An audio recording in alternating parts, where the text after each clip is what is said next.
Let's listen a motivational story. एक गांव में रामदीन प्रसाद नाम का एक जमींदार अपने पुत्र चंद्र प्रसाद के साथ रहता था।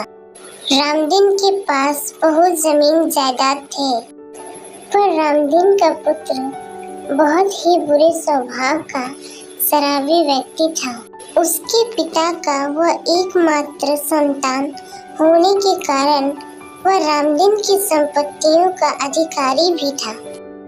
रामदीन के पास पैसों की कोई कमी नहीं थी, पर वह चंद्र प्रसाद को पीने के लिए नहीं देता था, क्योंकि चंद्र प्रसाद पीने के लिए कुछ भी करता था।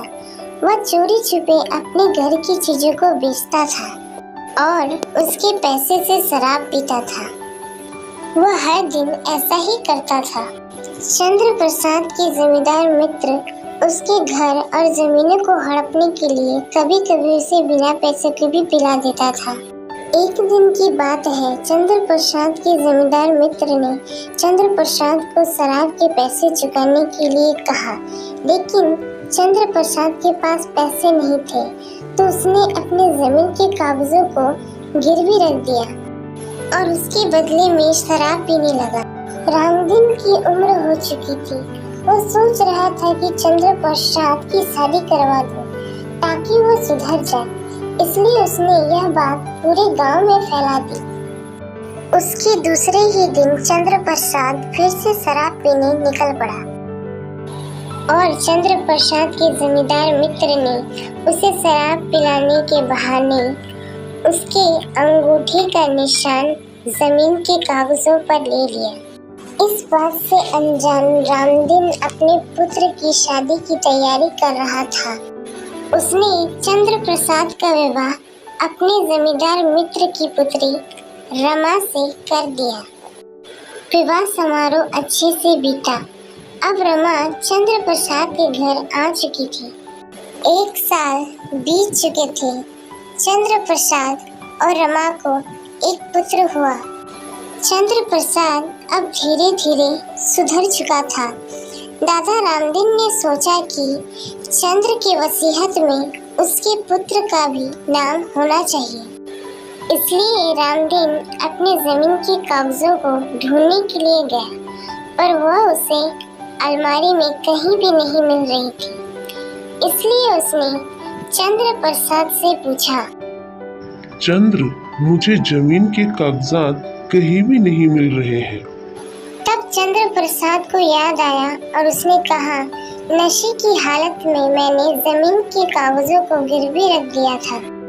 यह सुनकर रामदीन चिंतित हो गया। चंद्र प्रसाद ने कहा, पिताजी, आपको चिंता करने की आवश्यकता नहीं है। चलिए पैसे देकर कागजों को वापस लेकर आते हैं। और वह दोनों कागजों को वापस लाने के लिए घर से निकल पड़े। रामदीन ने वहां जाकर कहा, चंद्र ने मेरे जमीन के कागजों को यहाँ गिरवी रखा था। जमींदार मित्र ने कहा, कहीं आप इस कागजों की बात तो नहीं कर रहे हैं? अब ये जमीन के कागजात मेरे हुए। चंद्र प्रसाद ने स्वयं अपने अंगूठों का निशान इस पर दिया है। इस बात को सुनकर रामदीन को सदमा लगता है और वहीं दिल के दौरे से उसकी मृत्यु हो जाती है। रामदीन की मृत्यु के बाद जमींदार ने उसकी जमीन जायदाद और घर को अपने नाम करवा लिया था। अब चंद्र प्रसाद और रमा के रहने के लिए उसका स्वयं का घर नहीं था। वे दोनों एक छोटे से घर में अपना जीवन व्यतीत कर रहे थे और अपने पुत्र शाम की परवरिश भी कर रहे थे। अपने पुत्र की अच्छी परवरिश के लिए और रमा के लिए चंद्र प्रसाद को काम करने के लिए निकलना पड़ा। जहाँ चंद्र प्रसाद काम करता था, वहाँ उसे बहुत कम पैसे मिलते। वे पैसे उसके परिवार के पालन पोषण के लिए बहुत कम थे। इसलिए चंद्र प्रसाद ने दूसरी जगह काम करना शुरू कर दिया। 12 वर्ष बीत चुके थे। चंद्र प्रसाद का पुत्र अब बड़ा हो चुका था। चंद्र प्रसाद नहीं चाहता था कि उसका पुत्र उसकी तरह बने, इसलिए उसने अपने पुत्र को पढ़ाने के लिए खूब मेहनत किया। अपने मेहनत के पैसे से चंद्र प्रसाद अपने पुत्र के लिए किताबें लाकर देता था ताकि वह पढ़ लिख कर डॉक्टर बने। चंद्र प्रसाद ने अपने पुत्र से कहा, श्याम, तुम्हें पढ़ लिख कर डॉक्टर बनना है। श्याम ने अपने पिता को धन्यवाद कहा और कहा कि मैं अवश्य आपका सपना पूरा करूंगा। यह सुनकर चंद्र प्रसाद वहां से चला गया। कई वर्ष बीत चुके थे।